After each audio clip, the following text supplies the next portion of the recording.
देखिए, लॉयर, अधिवक्ता,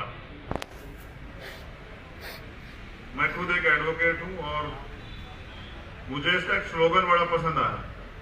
वो स्लोगन था एडवोकेट बॉर्न फॉर जस्टिस। तो ये इतना अट्रैक्टिव था कि इसने मेरे जीवन पे एक बड़ा असर डाला।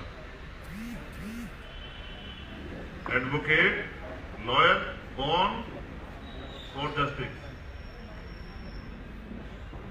अब ये बड़े लंबे समय से देखा जा रहा है कि वकील अपनी जिम्मेदारियों को अदा कर रहे हैं। सिस्टम का एक बहुत मजबूत हिस्सा है एडवोकेट।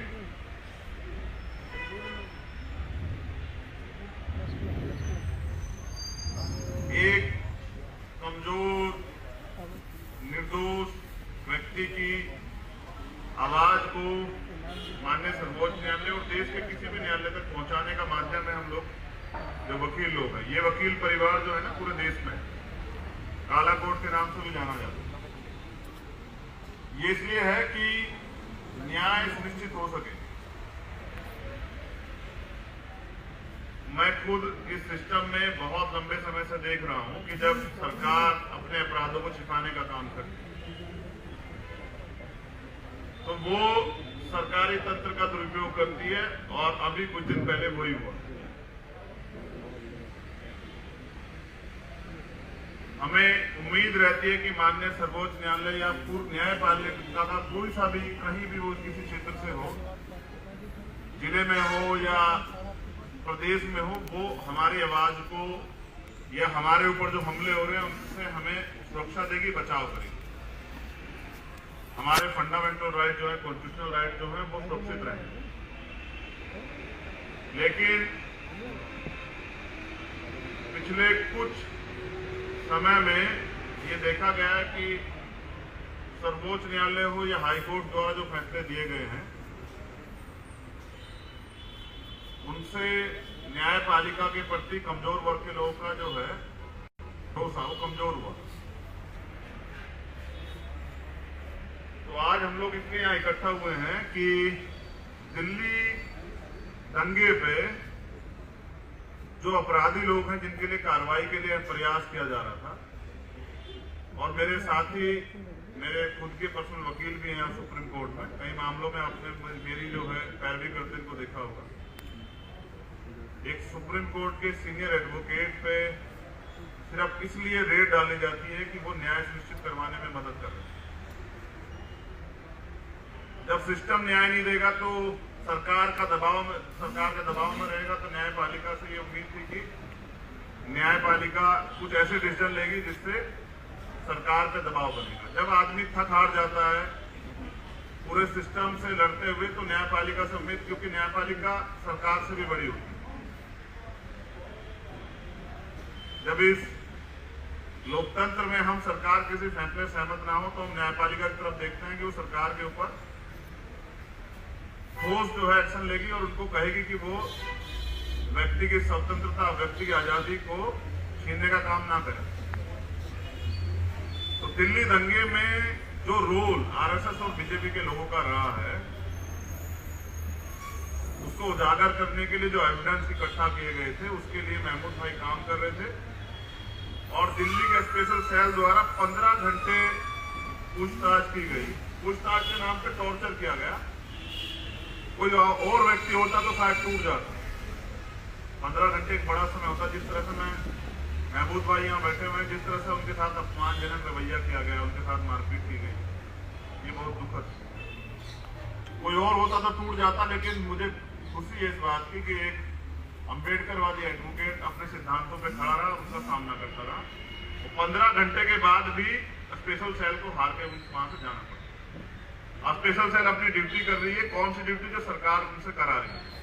सेंटर की सरकार जो आरोपियों को बचाने के लिए करवा रही है, वही जो है स्पेशल सेल कर रही थी। और मैं तो इसको बहुत लंबे समय से भुगत के आ रहा हूं कि जब आपको बेल भी मिल जाती तो आप एनएस से लग जाती, और पूरा तंत्र आपको तोड़ने पे लग जाता है। तो कुछ लोग हैं जो सिस्टम से लड़ रहे हैं, और भी साथी सिस्टम का के विरोध में लड़ रहे हैं, लेकिन महमूद भाई उनमें से एक अद्भुत आवाज है कि देश के वंचित समाज की जो कमजोरों की लड़ते हैं।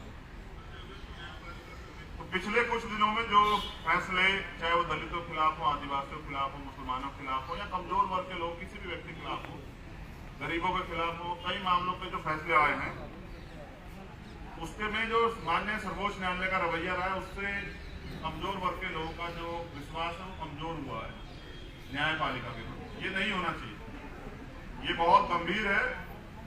और वकीलों पे हमले, जैसा मैंने कहा कि हम वो माध्यम है जो एक व्यक्ति जो जिस पे आरोप लगा है और वो उसको न्याय दिलाने के लिए सुप्रीम कोर्ट, हाई कोर्ट या जिला न्यायालयों में जो प्रस्तुत होते हैं, या वो कड़ी है जो न्याय सुनिश्चित कराते हैं, न्याय दिलाते हैं। हम पे हमला, वकीलों पे जो हमला है वो संवैधानिक व्यवस्था, भारत के संविधान, न्यायपालिका पे बड़ा हमला है। लोगों का विश्वास न्याय व्यवस्था से डगमगाने लगेगा अगर ये हमला जो है लगातार जारी रहा। इसलिए हमने तय किया है कि अत्याचारों के विरुद्ध जो है न्याय प्रणाली को सशक्त एवं जागरूक करने के लिए माननीय सर्वोच्च न्यायालय को 22 तारीख को 3 बजे ज्ञापन जो है वो दिया जाएगा, जिसमें वकील लोग रहेंगे, जिसमें हमारी तरफ से भीम आर्मी के जो जितने भी वकील एसोसिएशन के लोग हैं वो सब लोग रहेंगे। और मैं पूरी जिम्मेदारी से इस बात की गवाही भी हूँ कि मैंने वकीलों को हमेशा जो है वो न्याय को के लिए लड़ते हुए देखा। आप सोचिए कि जब एक आम व्यक्ति, उस पर कितना दबाव होगा जब वकीलों के साथ ये दिल्ली में हो रहा है, तो जो जिले में जो वकील रह के अपराधों के खिलाफ या बड़ी बड़ी सरकार के खिलाफ लड़ता है, उसको कितने उत्पीड़न का सामना करना पड़ता है, कितना दबाव प्रेशर होता होगा। तो मैं महमूद भाई का फिर से धन्यवाद करता हूँ। और हमारी तरफ से माननीय चीफ जस्टिस जी को ये अपील है कि वो सुमोटो संज्ञान लेके ऐसे न्यायाधीशों पर त्वरित तौर पर कार्रवाई की जाए एवं सभी न्यायाधीशों को न्याय व्यवस्था में वकीलों के महत्वपूर्ण रोल के विषय में विशेष ट्रेनिंग दी जाए कि वो व्यवस्था के पार्ट को ही के खिलाफ इस तरह के आदेश कैसे जारी करें। बड़ा गंभीर है मामला कि कैसे एक जज जो है, जो माध्यम है, उसके खिलाफ इस तरह के ऑर्डर जारी कर देते हैं कि पुलिस जाके उस पर टॉर्चर करती है, जिससे कि इस प्रकार की अवांछित कार्रवाई पुलिस या प्रशासन द्वारा न्यायिक आदेशों का गलत इस्तेमाल किया जाता है। यदि इसके बाद भी वकीलों के स्वाभिमान एवं स्वतंत्रता की रक्षा करने हेतु ठोस कदम नहीं उठाए जाते, भारत के संविधान के सबसे बड़े रक्षक वकीलों की स्वतंत्रता, उनकी सुरक्षा सुनिश्चित नहीं की जाती, उन पे हमले नहीं रुकते। तो मैं आज पूरी जिम्मेदारी से माननीय सर्वोच्च न्यायालय को कहना चाहता हूं कि 22 तारीख को तो ये मार्च है जो इसमें ज्ञापन दिया जाएगा। अगर अब सर सुप्रीम कोर्ट नहीं जाएगा तो हम अपने अधिकार की सुरक्षा के लिए माननीय सर्वोच्च न्यायालय का घेराव करेंगे आने वाले कल में। मैं इससे बिल्कुल पीछे नहीं हटूंगा। बहुजन समाज के लाखों लोगों के साथ देश की सबसे बड़ी सुप्रीम व्यवस्था सर्वोच्च न्यायालय का घेराव करूंगा। हम वकीलों पे हमला बर्दाश्त नहीं किया जाएगा। ऐसे न्यायाधीशों को सरकार तो माननीय सर्वोच्च न्यायालय जो है इन पर निगरानी करे और उनको ट्रेनिंग दे कि इस तरह के ऑर्डर किसी दबाव में ना निकालें। ये बहुत दुखद है। मैं अगर आप इससे जुड़ा कोई भी सवाल जो है टेक्निकली रखना चाहते हैं तो मैं और महमूद भाई इसका जो है जवाब देंगे, मगर ये दुखद है और इसलिए इसकी भर्त्सना करने के लिए और इसके खिलाफ खड़े रहने के लिए अड़िग रह के ना वकीलों पे हमले बर्दाश्त किए जाएंगे, ना तानाशाही का रवैया सरकारों का हमें तोड़ सकता है। इसलिए आज सर्वोच्च न्यायालय का संज्ञान लें, वरना सर्वोच्च न्यायालय तैयार हो जाए कि हम सर्वोच्च न्यायालय का बहुत जल्द जो है इस मार्च के बाद घेराव करेंगे अगर हम वकीलों के पे जो है ये हमले जारी करें। धन्यवाद।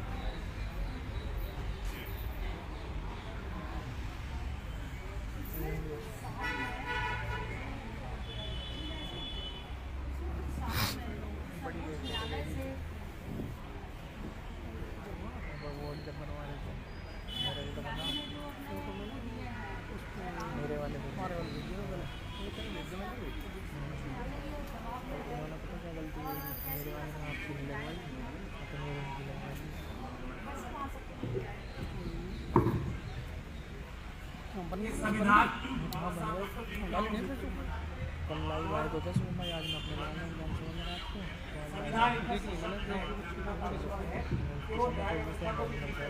उसके ऊपर जैसा कि 4 सुप्रीम कोर्ट के जजेस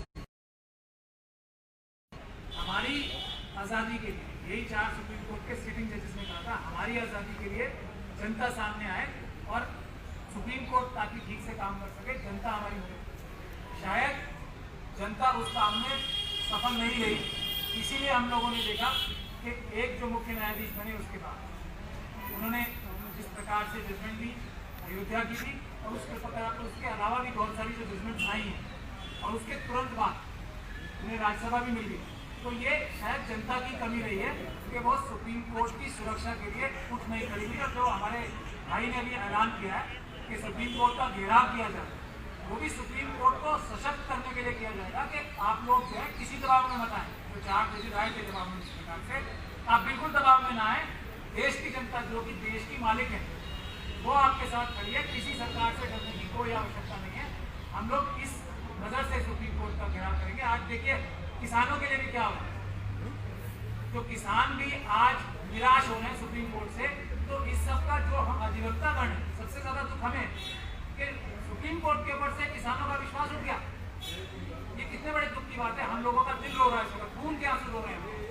तो वो सुप्रीम कोर्ट के ऊपर और भारत के संविधान के ऊपर जो बाबा साहब ने बनाया था, उस पर विश्वास स्थापित करने के लिए सुप्रीम कोर्ट का घेराव भी किया जाएगा। ये तो 22 तारीख की सिर्फ एक झांकी है। हम किसानों के लिए भी, हम जो हमारे SC ST OBC और दूसरी माइनॉरिटी के भाई हैं, उनको किसी भी हालत में किसी भी कीमत पे अकेला नहीं छोड़ेंगे और सुप्रीम कोर्ट को मजबूत करेंगे अपनी ताकत दिखा के कि आप लोग निडर होकर फैसले कीजिए, हम सब पूरा देश आपके साथ।